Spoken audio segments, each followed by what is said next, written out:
Magandang hapon po sa lahat. Luzon, Visayas, Mindanao, kung saan kayong dako na mundo po tayo nagbabalik dito sa aking munting channel, Samuel Soriano TV29 para mag-discuss ulit ng another coins. At ito po ay ating hilig, pangungulikta ho ng barya.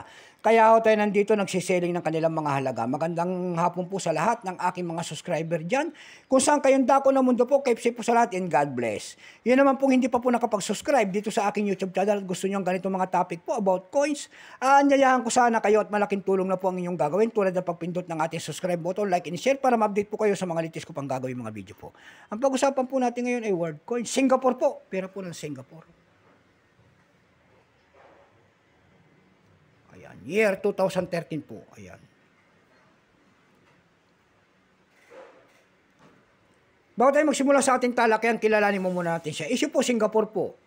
Period, Republic, 1965, up to date po. Type standard circulation coins. Years, 2013 hanggang 2019, value nito 20 cents, Singapore. Currency, dollar.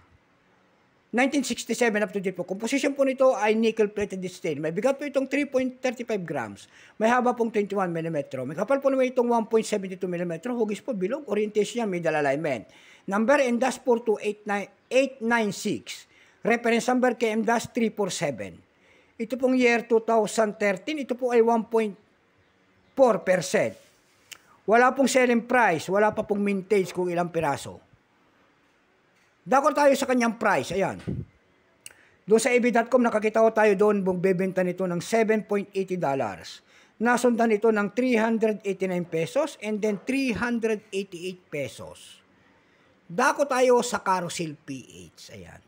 Sa Carousel PH, nakakita ko tayo doon ng 120 pesos. Nasundan po ito ng 150 pesos. And then 90 pesos. Nasundan pa ito ng 50 pesos. Ang pinakamalit po nagbebenta doon ng 45 pesos. Ayan lamang po ng aking may babaging kanyang presyo. So hanggang dito na lamang po Luzon, Visayas, Mindanao. Kung saan kayong dako na mundo po, keep safe po sa atin. God bless.